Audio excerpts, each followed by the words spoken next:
샤워를 10분 이상 하는 건 낭비야. 네가 무슨 금지옥엽 아가씨라도 돼?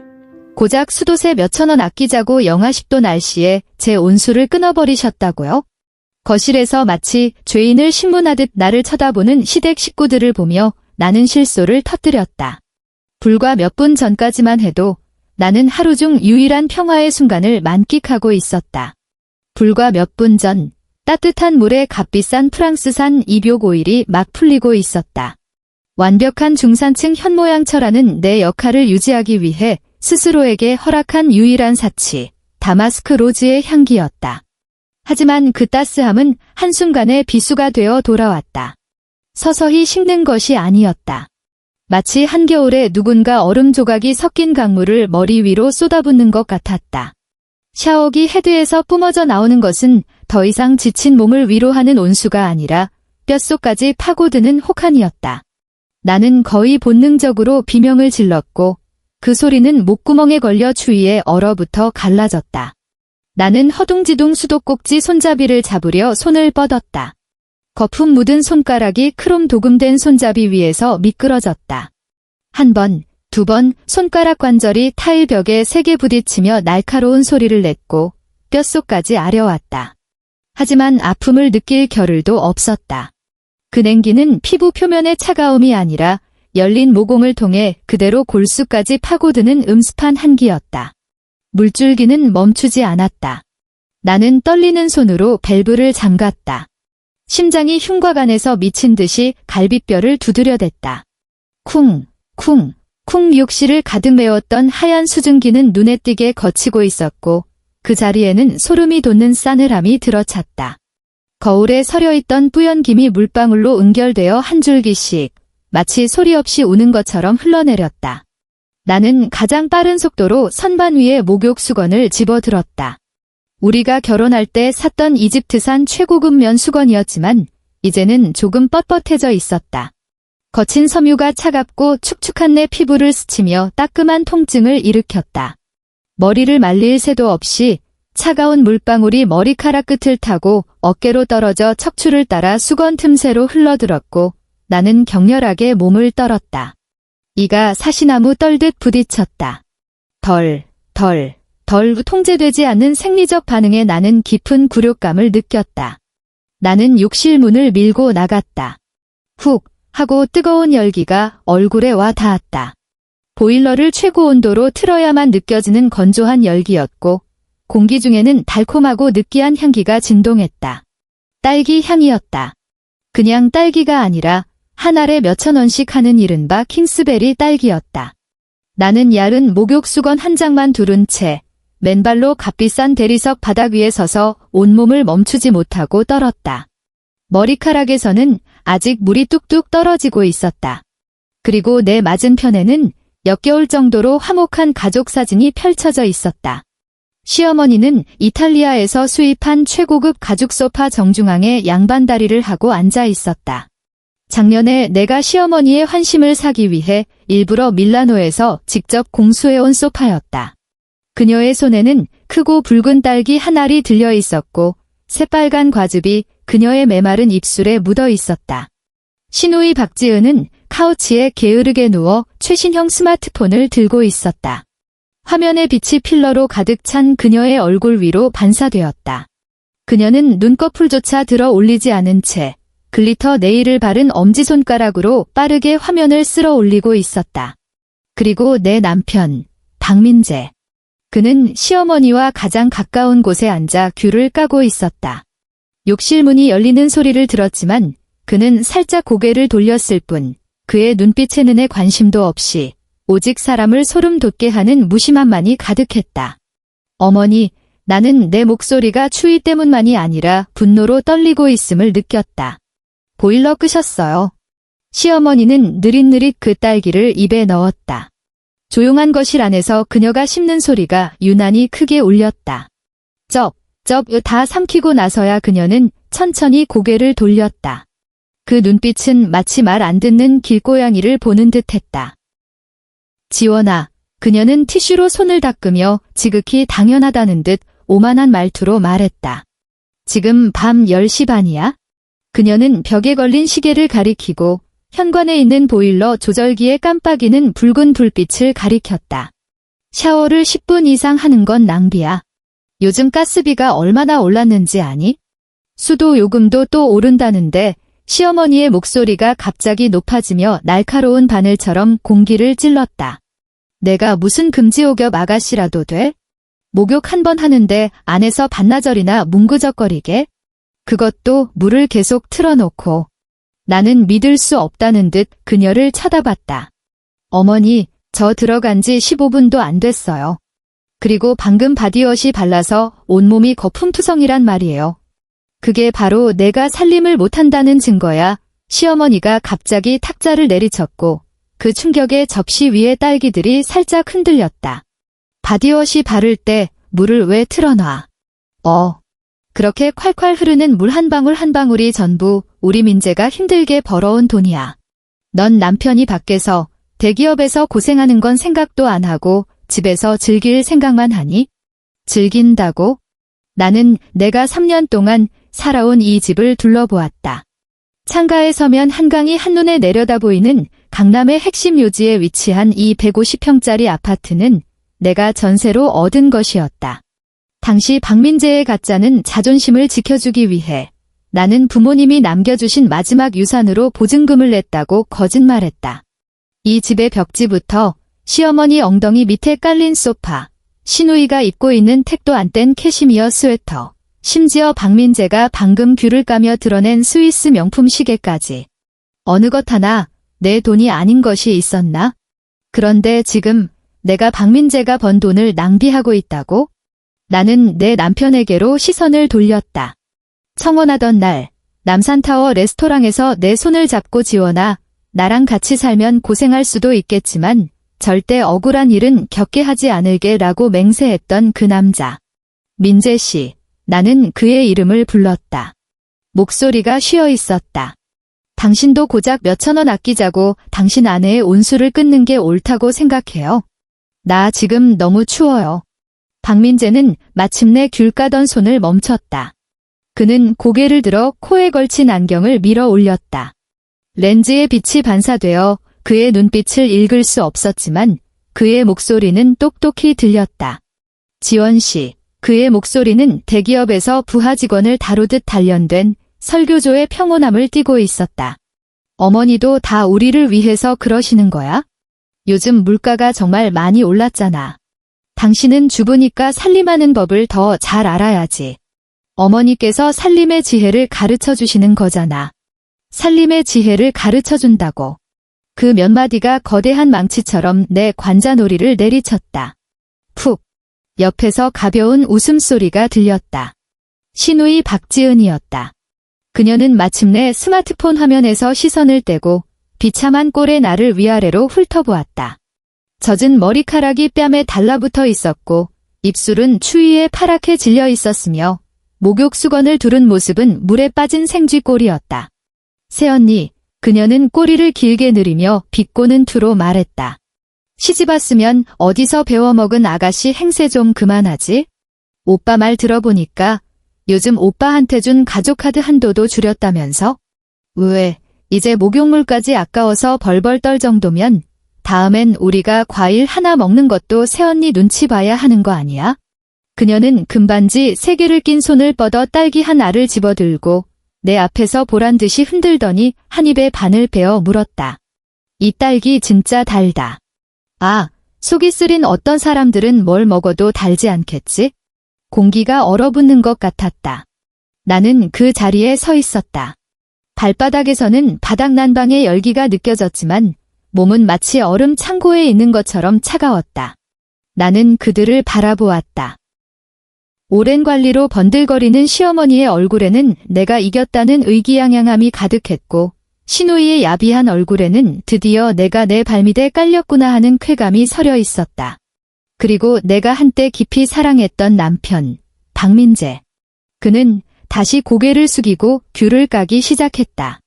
마치 이 모든 일이 자신과는 무관하다는 듯, 마치 아내가 모욕당하는 것을 지켜보는 것이 가정의 화목을 위한 필수적인 대가라는 듯이. 그 순간 나는 문득 깨달았다. 이건 절약이 아니다. 이건 수도세나 가스비의 문제가 전혀 아니었다. 이것은 복종 테스트였다. 마치 개를 훈련시키듯이. 처음에는 슬쩍 발로 차보고 내가 참으면 두 번째는 밥그릇을 빼앗고 세 번째는 목에 쇠사슬을 채워 무릎 꿇고 꼬리치며 애원하게 만들 것이다. 그들은 규칙을 세우고 있었다. 내 자존심을 박살내고 나를 이 집에서 가장 말 잘 듣고 가장 쓰기 편한 무료 가사도우미이자 현금 인출기로 만들려는 것이었다.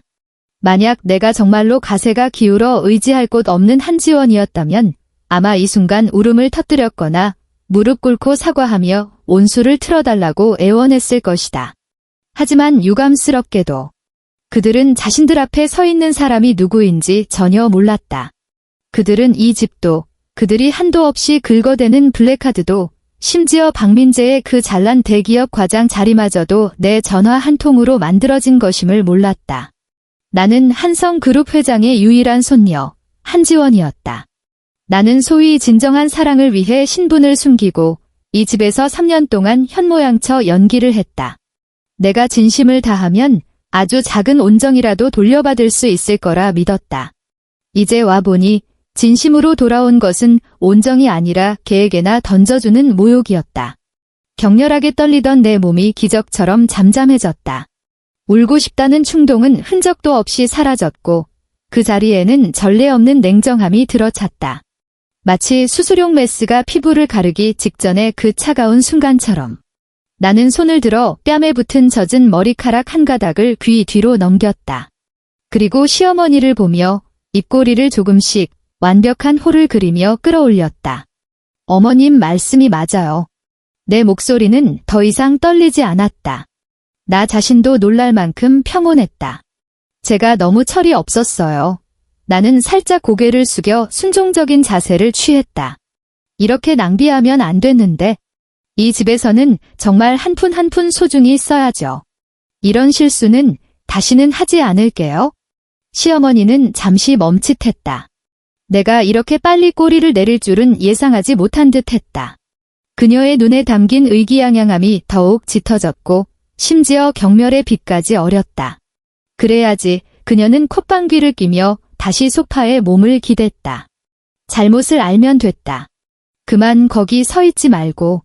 물 다 떨어지잖아. 그 카페트 빨기 힘든 거 알지? 방에 들어가. 네, 어머님. 나는 몸을 돌려 박민재를 다시는 쳐다보지 않았다. 등 뒤로 꽂히는 시선들이 느껴졌다. 그들은 눈빛을 교환하며 이 길들이기 전투의 승리를 조용히 자축하고 있을 것이다. 내가 이미 굴복했고 이 집안의 최하층이라는 지위를 받아들였다고 생각할 것이다. 나는 한 걸음 한 걸음 안방으로 향했다. 걸음을 옮길 때마다 내 안에 나약했던 한지원이 죽어가는 것을 느꼈다. 침실 문을 열고 나는 손을 뒤로 돌려 문을 잠갔다. 찰칵. 이 경쾌한 잠금쇠 소리는 내가 이 결혼에 찍는 마침표였다. 나는 몸에 물기를 닦지도 옷을 갈아입지도 않았다. 그냥 그렇게 목욕 수건을 두른 채 비싼 원목 마루 위로 물방울이 떨어지도록 내버려 두었다. 나는 침대 옆 협탁으로 다가가 맨 아래 서랍을 열었다. 그곳에는 검은색 스마트폰 한 대가 놓여 있었다. 내가 평소에 쓰던 요리 레시피와 할인 정보로 가득 찬 주부용 폰이 아니었다. 아무런 장식도 없이 암호화된 연락처 몇 개만 저장된 비상용 폰이었다. 3년 동안 전원이 꺼져 있었지만 나는 항상 충전해 두었다. 나는 전원 버튼을 눌렀다. 화면이 켜지는 순간 푸른 빛이 핏기 없는 내 얼굴을 비췄다. 나는 능숙하게 비밀번호를 입력하고 화면 위에서 빠르게 움직이는 손끝으로 오래도록 묵혀둔 이름, 김지훈 변호사님을 찾아냈다. 망설임 없이 나는 번호를 눌렀다. 뚜뚜.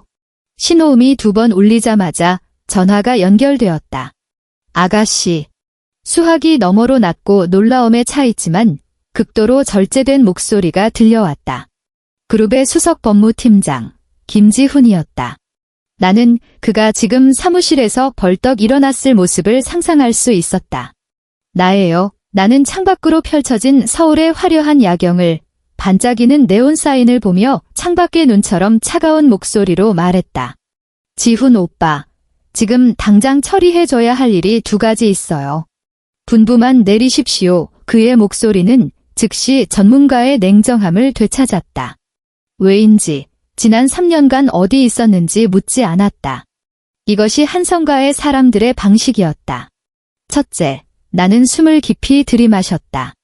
시선은 화장대 위에 놓인 박민재와의 결혼 사진에 닿았다. 사진 속에 나는 바보처럼 천진난만하게 웃고 있었다. 나는 손을 뻗어 그 사진을 탁 소리가 나게 덮어버렸다. 지금 내가 사는 이 아파트, 당장 매각 절차 밟아줘요. 강남구 청담동의 한강이 보이는 그 아파트. 전화기 저편에서는 종이 위를 스치는 펜 소리만 들렸다. 가격은 중요하지 않아요. 시세보다 30% 낮아도 상관없어. 조건은 단 하나, 24시간 내에 전액 현금 지불이 가능한 매수자여야 하고 내 손가락이 책상 모서리를 꽉 잡았다. 손톱이 나무 속으로 파고들 것 같았다. 그리고 계약서에 즉시 명도 조항을 반드시 포함시켜요. 내일 아침 8시까지 이 집에 살아있는 건 아무것도 남기지 마세요. 알겠습니다. 이런 급매물만 전문으로 처리하는 자산관리 회사에 연락해서 오늘 밤 안에 전자계약 체결하겠습니다. 김지훈의 목소리가 잠시 멈췄다. 2번째는요? 둘째, 나는 고개를 돌려 옷걸이에 걸린 박민재의 양복을 보았다. 그가 내일 회사에 자랑하러 입고 갈 신상이었다. 내 명의로 발급된 모든 가족카드, 즉시 동결하고 해지 처리해요. 박민재가 들고 있는 그 블랙카드 포함해서 그가 시어머니랑 시누이한테 만들어준 모든 부속 카드까지 전부. 전부 말입니까? 전부. 나는 차갑게 말했다. 사유는 도난 신고. 아니, 카드 소유주 신용불량으로 처리해요. 그들이 카드를 긁는 순간 사회적 매장이 뭔지 뼈저리게 느끼게 해주고 싶으니까. 네, 알겠습니다. 또 다른 지시 사항은 없으십니까? 그리고 나는 잠시 말을 멈추고 구석에 놓인 여행 가방을 보았다. 차 한 대 준비해줘요. 10분 뒤에 건물 아래로. 예. 전화를 끊고 나는 휴대폰을 침대 위로 던졌다. 몸이 마침내 따뜻해지기 시작했다. 난방 때문이 아니라 내 안에서 타오르는 복수의 불꽃 때문이었다. 나는 옷장 앞으로 걸어갔다. 시어머니의 환심을 사기 위해 샀던 수수한 원피스도 현모양처처럼 보이기 위해 입었던 값싼 홈웨어도 아니었다. 나는 옷장 가장 깊숙한 곳, 방진 커버로 겹겹이 쌓여있던 구석에서 검은색 캐시미어 코트와 빨간 밑창의 하이힐을 꺼냈다. 그것은 3년 전의 한지원이었다. 나는 옷을 갈아입었다. 화장은 하지 않고 그저 정직한 레드 립스틱만 발랐다. 거울 속의 여자는 얼굴은 창백했지만 눈빛은 칼날처럼 날카로웠다. 나는 오래전에 준비해둔 여행 가방을 끌었다. 안에는 내 신분증과 원래 내 것이었던 보석 몇 점만 들어 있었다. 이 집의 다른 쓰레기들은 단 하나도 가져가고 싶지 않았다. 내가 여행 가방을 끌자 하이힐이 바닥에 부딪히며 또각, 또각, 또각 소리를 냈다. 고요한 침실 안에서 유난히 날카롭게 울렸다. 방문을 열었다. 거실에서는 여전히 TV 소리가 시끄럽게 울리고 있었고 예능 프로그램의 과장된 웃음소리가 귀를 찔렀다. 그들은 아직도 딸기를 먹고 있었다. 하이힐 소리를 듣고 세 사람이 동시에 고개를 돌렸다. 검은 코트를 입고 하이힐을 신고 여행 가방을 끄는 나를 본 그들의 얼굴 표정은 그야말로 장관이었다. 시어머니의 손에 들려있던 딸기가 바닥으로 떨어졌다.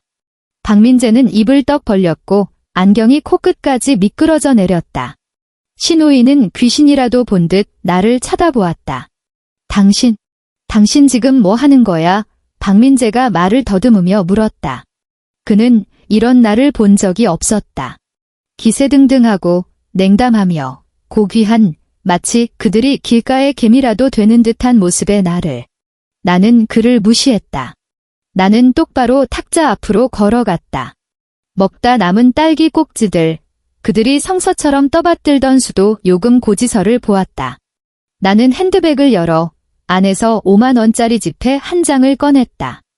빛나는 신권, 노란색 5만 원짜리였다.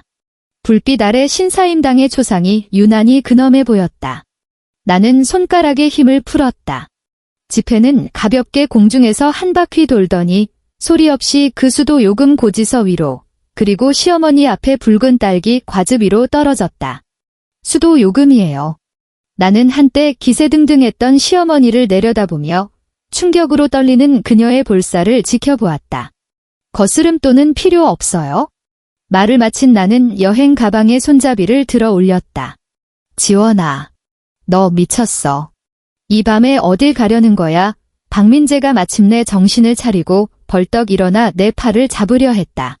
그의 손이 내 옷깃에 닿기도 전에 나는 휙 몸을 돌렸다. 내 차가운 눈빛에 그는 그 자리에 얼어붙었다. 손대지 마. 나는 먼지 하나 묻지 않은 소매를 혐오스럽다는 듯 털어냈다. 박민재 씨, 이 따뜻한 마지막 밤을 마음껏 즐기도록 해요. 나는 몸을 돌려 현관으로 향했다. 등 뒤에서 시어머니의 히스테릭한 비명이 들려왔다. 이게 미쳤나? 정말 미쳤어. 너 이 문 밖으로 한 발짝이라도 나가면 다시는 돌아올 생각 마. 내 손이 문손잡이를 잡았다. 다시는 돌아올 생각 말라고? 내일 아침 이 문을 떠나고 싶지 않다고 애원하게 될 사람들은 아마 당신들이겠지? 나는 힘껏 문손잡이를 눌렀다.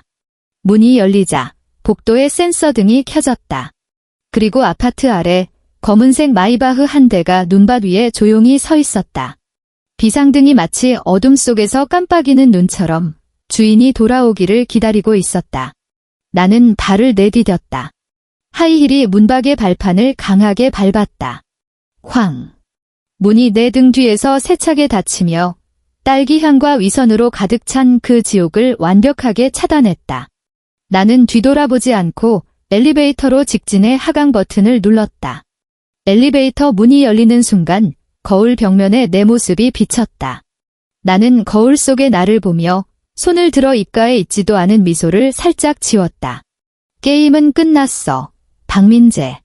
진짜 심판은 지금부터 시작이야. 나는 엘리베이터에 올라탔다. 층수 숫자가 바뀌기 시작했다. B1. 엘리베이터 문이 다시 열렸을 때 지하 주차장에 차가운 바람이 밀려 들어왔다. 하지만 나는 조금도 춥지 않았다. 그 마이바흐의 문 옆에는 흰 장갑을 낀 기사가 서 있었다. 나를 보자 그는 깊이 허리를 숙였다. 아가씨, 차 준비되었습니다. 나는 고개를 끄덕이고 여행 가방을 그에게 건넨 뒤 따뜻한 뒷좌석에 앉았다. 어디로 모실까요? 쉐라톤 호텔로 갈까요? 나는 가죽 시트에 몸을 기대고 눈을 감았다. 길게 숨을 내쉬었다. 아니요. 나는 눈을 뜨고 창밖으로 스쳐 지나가는 기둥들을 보았다. 회사로 가요. 나는 내 눈으로 직접 볼 것이다. 그 집 매매 계약서와 카드 정지 명령이 저 기생충들의 목을 조르는 올가미가 되는 순간을. 차는 천천히 주차장을 빠져나와 서울의 차가운 겨울밤 속으로 미끄러져 들어갔다. 나는 휴대폰을 꺼냈다. 화면에 방금 도착한 문자 메시지 하나가 떠 있었다. KB국민은행 고객님의 가족카드 카드번호 끝자리 8892가 분실 신고로 정지되었습니다. 나는 그 문자를 보며 화면 위에 손가락을 띄운 채 다음 전화를 걸 준비를 했다. 바로 그때 내 손가락이 멈췄다. 내 시선이 차창 바퀴가의 한 인형에 꽂혔다. 가로등의 희미한 불빛 아래 편의점 유니폼을 입은 젊은 남자가 길바닥에 쪼그려 앉아 컵라면을 먹고 있었다. 하얀 김이 차가운 바람 속에서 피어오르고 있었다. 박민재의 동생, 집안에 계속 착취당하면서도 가장 성실했던 박민호였다. 내 손가락은 허공에서 2초간 멈췄다. 그리고 나는 화면 잠금 버튼을 눌렀다. 어둠이 다시 차 안을 감쌌다. 정지. 차창 밖 서울의 새벽은 잿빛이었다. 마치 더러운 걸레로 닦은 유리창 같았다. 나는 길 건너편에 세워둔 검은 세단 안에서 아이스 아메리카노 한 잔을 들고 있었다. 차 안의 히터가 빵빵하게 돌아가고 있었지만 컵 표면의 물방울은 금세 내 손가락을 적셨다. 그 완벽한 차가움이 손끝을 타고 뇌로 전달되어 밤샘으로 흐릿했던 정신을 순간적으로 깨웠다. 7시 58분. 나는 선글라스 너머로 익숙한 아파트 정문을 응시했다. 강남구 청담동의 고급 아파트. 정문 경비 초소에서는 경비 아저씨가 하품하며 방문객 기록부를 정리하고 있었다. 모든 것이 평소와 다를 바 없어 보였다. 단 하나, 아파트 건물 아래에 주차된 붉고 검은 굵은 글씨가 인쇄된 거대한 탑차를 제외하고는 그것은 평범한 이삿짐 센터가 아니었다. 자산관리 회사에서 불량 자산을 처리하는 전문 청산팀, 속칭 해결사들이었다. 나도 한때 바보처럼 이 시간에 일어나 앞치마를 두르고 부엌에서 분주하게 움직였다. 박민재를 위한 해장국을 끓이고 까다로운 시어머니를 위한 저당식 아침 식사를 준비하기 위해서. 그때는 그것이 행복한 사람 사는 냄새라고 생각했지만 지금 와서 생각하니 그저 내 생명을 태우는 연기에 불과했다. 8시 정각. 내가 상상했던 초인종 소리는 없었다. 내가 서명한 것은 모든 권리를 포기하고 즉시 명도한다는 특약 조항이었고 매수자 급매물만 전문적으로 사들이는 그 투자가 있는 이 가족이 우아하게 일어나기를 기다려줄 인내심이 없어 보였다. 2층 거실 창문 틈으로 나는 소동이 있는 것을 어렴풋이 볼 수 있었다. 곧이어 아파트 현관문이 거칠게 열렸다. 뭐 하는 짓이야. 이 강도 같은 놈들. 경찰에 신고할 거야. 민재야. 민재야. 그 날카로운 목소리가 새벽의 정적을 뚫고 마치 손톱으로 칠판을 긁는 것처럼 귀에 거슬렸다. 내 시어머니였다. 그녀는 검은 제복을 입은 거구의 산에 2명에게 모셔져 나오고 있었다. 몸에는 아직 값비싼 실크 잠옷을 입고 그 위에 밍크 코트를 아무렇게나 걸친 채 발에는 심지어 슬리퍼 한 짝만 신고 있었다. 평소 한 올의 흐트러짐도 없이 빗어 넘기던 머리는 지금 닭장처럼 엉망이었고 얼굴에 붙인 수면팩은 아직 다 떼지 못해 턱에 걸려 있었다. 마치 벗겨진 벽지 조각처럼. 뒤이어 신우이 박지은이 나왔다. 그녀는 거의 떠밀려 나오다시피 했는데 손에는 화장품 파우치를 필사적으로 쥐고 입으로는 계속 욕설을 퍼붓고 있었다. 하지만 새벽 찬 바람 속에 구경 나온 이웃들을 보자 비명이 멎었고 황급히 손으로 민낯을 가렸다. 마지막으로 나온 것은 박민재였다. 그는 가장 비참해 보였다. 옷차림 때문이 아니라 뼛속까지 스며든 경악과 망연자실함 때문이었다. 그는 양복 바지를 입고 있었지만 상의는 셔츠 한 장뿐이었고 넥타이는 목에 비뚤게 걸려 있었으며 안경도 삐딱했다. 그의 손에는 서류 가방이 들려 있었다. 그것이 대기업 엘리트로서 그의 마지막 체면이었다. 이거 놔. 이 집은 내 아내 명의야. 당신들이 무슨 권리로 우리를 내쫓아. 박민재는 자기보다 머리 하나는 더 큰 장정을 밀치려 했지만 목소리에는 이미 겁먹은 기색이 역력했다. 장정은 무표정하게 주머니에서 접힌 서류 한 뭉치를 꺼내 박민재의 가슴팍에 툭 던졌다. 주택 매매 계약서와 강제명도 집행영장입니다. 한지원 씨께서 저희에게 주택을 새로운 소유주에게 인도하도록 전권을 위임하셨습니다. 내부의 모든 비고정 자산은 협의에 따라 폐기물로 간주하여 처리합니다. 불복하신다면 한지원 씨의 변호사에게 연락하십시오. 장정의 목소리는 마치 사망 선고문을 낭독하듯 차갑고 기계적이었다. 매각했다고. 박민재는 그 서류를 들고 손을 심하게 떨었다. 얇은 종이 몇 장이 그의 손에서 가을에 마른 낙엽처럼 바스락거렸다. 나는 그 장면을 보며 조용히 빨대를 빨았다. 씁쓸한 커피액이 목을 타고 넘어가며 기묘한 쾌감을 안겨주었다. 나는 3년 전 우리가 이사하던 날을 떠올렸다. 박민재는 나를 안고 뱅글뱅글 돌며 이곳이 우리 행복의 시작이라고 맹세했다. 그날은 햇살이 참 좋았다. 그의 얼굴을 비추는 햇살을 보며 나는 그것이 사랑의 모습이라고 믿었다. 지금 똑같은 햇살이 그의 얼굴을 비추고 있었지만 눈가의 잔주름과 번들거리는 유분기만 도드라져 보일 뿐이었다. 주변에 아침 운동을 나온 아주머니들과 개를 산책시키는 이웃들이 모여들기 시작했다. 어머, 저기 박신혜 아니야? 평소에 눈이 머리 꼭대기에 달려있던 그 노인네? 무슨 일이야? 쫓겨나는 거야? 듣자 하니 며느리가 집 팔고 도망갔다던데. 쯧쯧, 내가 그럴 줄 알았어. 그 노인네가 평소에 며느리를 너무 구박하더니 벌 받는 거지? 그 속삭임들이 파리떼처럼 윙윙거렸다. 시어머니도 분명 들었을 것이다. 평생 체면을 가장 중시하고 이 이웃들 앞에서 상류층 사모님이라는 허상을 유지하는 것이 삶의 목표였던 그녀였다. 뭘 봐. 다들 꺼져. 시어머니는 미친 여자처럼 팔을 휘저었다. 민재야. 빨리 그년한테 전화해. 빨리. 내가 그년 주둥이를 찢어버릴 거야. 박민재는 허둥지둥 주머니에서 휴대폰을 꺼냈다. 나는 조수석에 놓인 비상용 폰이 밝아지는 것을 보았다. 진동. 1번, 2번, 3번. 나는 받지 않았다. 그저 화면 위에서 깜빡이는 남편이라는 두 글자를 조용히 바라보았다. 희망의 차 밝아졌다가 절망 속에 꺼지는 것을. 그리고 다시 밝아졌다. 나는 손을 뻗어 무음 버튼을 눌렀다. 타인의 생사를 좌우하는 느낌이 이런 것이었구나. 차갑지만 중독적이었다. 안 받아. 전원이 꺼져 있어 박민재의 목소리에는 울음기가 섞여 있었다. 택시. 일단 택시부터 불러. 호텔로 가. 쇠라톤으로 시어머니는 덜덜 떨며 밍크코트를 여미고 길모퉁이를 가리켰다. 나 이 망할 곳에서 1분도 더 망신당하고 싶지 않아. 그년이 나중에 돌아와서 빌어도 절대 용서 안 할 거야. 박민재는 길가로 뛰어가 오렌지색 택시 한 대를 세웠다. 세 식구는 피난민처럼 차 안으로 구겨져 들어갔다. 나는 커피를 내려놓고 앞좌석의 기사에게 나지막이 말했다. 따라가요. 검은 마이바흐가 소리 없이 차들의 흐름 속으로 미끄러져 들어갔다.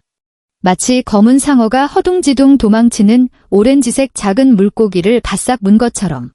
차는 쉐라톤 호텔의 휘황찬란한 로비 앞에 멈췄다. 나는 기사에게 멀지 않은 그늘에 차를 세우게 하고 창문을 반쯤 내렸다. 찬바람이 밀려 들어왔지만 나는 조금도 춥지 않았다. 나는 그들 세 식구가 회전문을 통해 들어가는 것을 지켜보았다. 나도 수없이 드나들었던 문이었다. 항상 시어머니 뒤를 따르며 양손 가득 쇼핑백을 들고 보이지 않는 하녀처럼. 통유리창 너머로 나는 프런트 데스크에서 벌어지는 모든 일을 선명하게 볼 수 있었다. 시어머니는 고개를 빳빳이 든 채 잠옷과 슬리퍼 차림에도 불구하고 여왕 같은 자세를 취했다. 그녀는 악어가죽 핸드백에서 검은색 카드를 꺼냈다. 박민재의 가족 카드, 즉 내 부속 카드였다. 그녀는 카드를 대리석 카운터 위에 탁 소리 나게 내려놓으며 입을 열었다 닫았다. 아마도 가장 좋은 스위트룸으로 조요라고 말하고 있을 것이다. 프런트 직원은 미소를 지으며 카드를 받아 기계에 삽입했다. 1초, 2초. 프런트 직원의 미소가 굳었다. 그녀는 화면을 내려다보고 다시 한번 시도했다. 그리고 그녀는 고개를 들어 예에 바르지만 거리감이 느껴지는 표정으로 카드를 돌려주며 고개를 저었다. 시어머니의 표정이 순간적으로 굳어졌다. 그녀는 믿을 수 없다는 듯 카드를 낚아채고 가방에서 또 다른 카드를 꺼냈다. 신우이의 카드였다. 다시 삽입. 다시 고개 젓기. 나는 카드 단말기에서 나는 그 날카로운 삑삑 소리를 상상할 수 있었다. 거절의 소리, 신용불량의 소리, 그들이 구름 위에서 진흙탕으로 떨어지는 소리. 유리창 너머로 나는 시어머니의 얼굴이 돼지간처럼 검붉게 변하는 것을 보았다. 그녀는 책상을 치기 시작했고 프런트 직원을 손가락질하며 고함을 질렀다.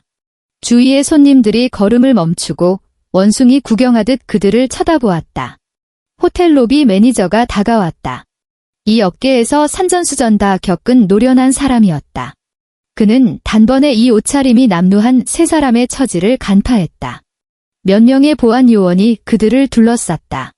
몇 분 후 방금 전 아파트 앞에서처럼 그들은 모셔져 나왔다. 이번에는 그 오만한 기세는 온데간데 없었다. 시어머니는 호텔 앞 계단에 주저앉아 가슴을 부여잡고 거친 숨을 몰아쉬었다. 신우이는 땅바닥에 쪼그려 앉아 울고 있었고 손에는 결제되지 않은 스마트폰을 여전히 쥐고 있었다. 박민재는 찬바람 속에 서서 이제는 쓸모없는 플라스틱 카드 한 뭉치를 쥔 채 영혼이 빠져나간 목각인형처럼 서 있었다. 택시기사는 아직 가지 않고 창문을 내린 채 아마도 요금을 재촉하고 있었다.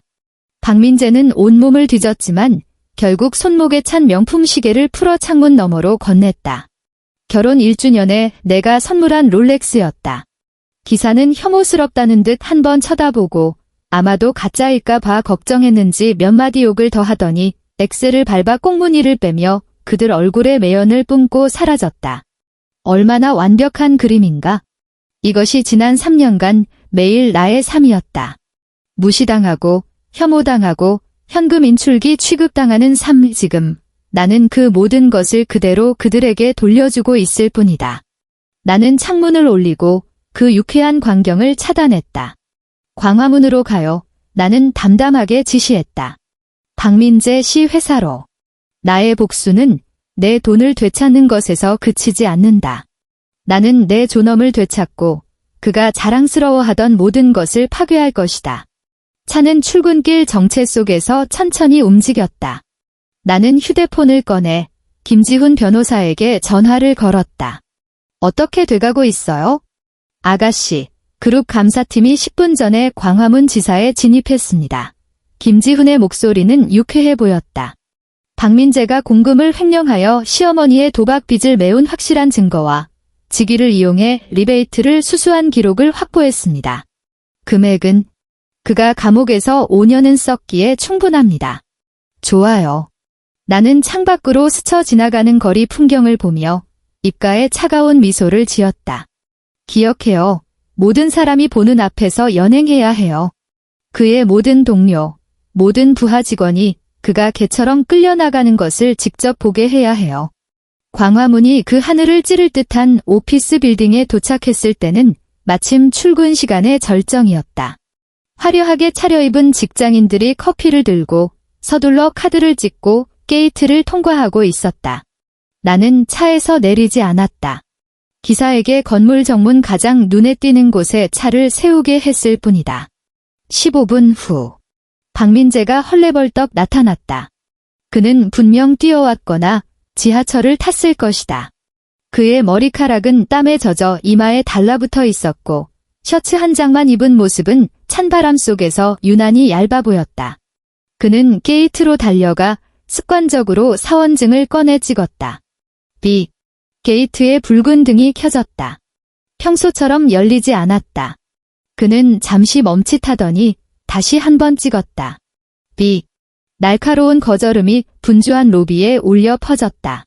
뒤에 선줄이 웅성거리기 시작했고 누군가 짜증 섞인 목소리로 재촉했다. 박민재는 황급히 이마에 땀을 닦으며 달려온 보안 요원에게 설명하려 애썼다. 저는 기획팀 박민재 과장입니다. 이 기계가 고장 났나 봐요. 보안 요원은 예전처럼 그에게 경례하지 않았다. 짙은 남색 제복을 입은 보안 요원 2명이 무표정하게 그의 양팔을 붙잡았다. 곧이어 로비의 엘리베이터 문이 열렸다.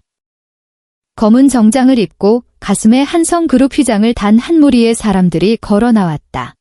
선두에는 김지훈이 있었다. 그의 손에는 종이 상자 하나가 들려 있었다. 퇴사하는 직원들이 쓰는 바로 그 상자. 김지훈은 붙잡힌 박민재 앞으로 걸어가 상자를 그의 발치에 던졌다. 안에 물건들이 바닥에 흩어졌다. 액자 하나, 비타민 몇 병, 그리고 깨진 머그컵 하나. 박민재 씨, 김지훈의 목소리는 로비의 모든 사람이 똑똑히 들을 수 있을 만큼 컸다. 저는 한성그룹 본사 법무팀 소속입니다. 당신은 심각한 업무상 횡령 및 상업사기 혐의를 받고 있습니다. 지금 이 시간부로 당신은 해고되었음을 공식적으로 통보합니다. 그리고 경찰이 오고 있는 중입니다. 한성그룹, 박민재는 눈을 크게 뜨고 마치 그 말을 이해할 수 없다는 듯이 말했다. 여긴 그냥 지사인데 어떻게 본사에서? 김지훈은 안경을 밀어 올렸다. 그의 눈에는 연민과 조롱이 섞여 있었다. 그는 몸을 옆으로 돌려 통유리 창밖에 세워진 검은 마이바흐를 가리켰다. 이 회사는 한지원 아가씨의 가문이 지배하는 기업이기 때문입니다. 그리고 당신은 계속해서 당신 아내의 돈을 훔쳐왔습니다. 박민재는 획 고개를 돌렸다. 그 짙은 색의 방탄 유리를 사이에 두고 그 10여 미터의 거리를 사이에 두고 나와 그는 시선이 마주쳤다. 나는 뒷좌석에 앉아 여전히 그 아이스 아메리카노를 손에 쥐고 있었다. 나는 피하지도 외면하지도 않았다. 나는 선글라스를 벗고 아무런 온도도 없는 두 눈을 드러냈다. 나는 그의 입술이 떨리는 것을, 절망이라는 감정이 그의 얼굴에서 무너져 내리는 것을 보았다. 그는 아마 마침내 모든 것을 이해했을 것이다. 그가 자랑스러워하던 소위 재능이라는 것이 내가 베푼 자선에 불과했다는 것을, 그가 마구 짓밟던 아내가 실은 그가 영원히 닿을 수 없는 높은 산이었다는 것을, 그는 보안 요원들을 뿌리치고 달려오려 애쓰며 입으로는 지원아, 지원아, 내가 설명할게 라고 외쳤다. 하지만 모든 것이 너무 늦었다. 사이렌 소리가 멀리서부터 가까워졌다. 나는 2명의 경찰이 들어와 수갑을 꺼내 찰칵 소리를 내며 한때 내게 결혼 반지를 끼워주었던 그 손을 채우는 것을 지켜보았다. 나는 다시 선글라스를 썼다. 가요. 차는 시동을 걸고 천천히 자리를 떴다. 백미러 속에서 박민재가 경찰차에 태워지는 모습이 점점 작아지다가 마침내 사라졌다. 하지만 나는 이것이 끝이 아님을 알았다. 그들 같은 사람들에게 감옥살이는 어쩌면 해방일 수도 있다. 진짜 지옥은 모든 것을 잃은 후에 진흙탕 속에서 발버둥 치며 살아가야 하는 것이다. 2달 후. 서울은 올겨울 들어 가장 추운 날을 맞았다. 기온은 영하 15도까지 떨어졌다. 나는 새로 구입한 펜트하우스에서 벽난로에 활활 타오르는 불을 쬐고 있었다. 손에는 사설 탐정이 보내온 보고서가 들려 있었다. 사진은 아마도 붐비고 좁은 골목 어딘가에서 몰래 찍은 듯 흐릿했다. 서울의 한 빈민가, 이른바 반지하라고 불리는 집이었다. 창문의 절반만 지상에 나와 있어 1년 내내 햇빛을 보기 힘들고 여름에는 습기가 차고 겨울에는 외풍이 심한 곳. 사진 속에서 시어머니는 문 앞에 수도꼭지 앞에서 쪼그려 앉아 빨래를 하고 있었다. 한때 에비앙 생수 아니면 마시지 않고 수입 세제 아니면 쓰지 않던 그 귀부인이 지금은 주워온 낡은 패딩을 입고 손에는 온통 동상이 걸려 있었다. 수도꼭지에서 나오는 물줄기는 가늘었다. 아마 수도세를 아끼기 위해 아주 약하게 틀어놓은 듯 했다. 물은 차가웠고 사진을 통해서도 나는 그 뼛속까지 시린 한기를 느낄 수 있었다. 옆에 다른 사진에는 시누이 박지은이 있었다. 그녀는 어두운 계단에 앉아 값싼 인스턴트 커피 한 봉지를 들고 멍한 눈으로 지나가는 행인들을 바라보고 있었다. 얼굴은 조금 부어 있었는데 아마도 값싼 탄수화물을 많이 먹어서일 것이다. 한때 자랑스러워하던 그 성형 얼굴은 관리를 받지 못해 조금 무너져 내린 듯 보였다. 듣기로는 거액의 사채, 그들이 사치스러운 생활을 유지하기 위해 졌던 카드비디, 내가 카드를 정지시킨 후 전면적으로 터져나온 것 때문에 이곳으로 이사할 수밖에 없었다고 한다. 박민재는 보석으로 풀려나 재판을 기다리고 있었지만 전과가 생겨 그를 고용하려는 회사는 단 한 곳도 없었다. 그는 지금 한 물류센터에서 야간 분류원으로 일하며 매일 수백 킬로그램의 화물을 나르느라 허리도 펴지 못한다고 했다. 보고서의 마지막에는 탐정의 메모가 적혀 있었다. 대상 가족의 주거 환경은 열악하며 보일러가 자주 고장 남 이웃에 따르면 수도 요금 체납으로 집주인이 자주 온수 공급을 차단한다고 함. 그들은 현재 매일 몇 리터의 온수를 두고 다툼. 몇 리터의 온수를 두고 다툼.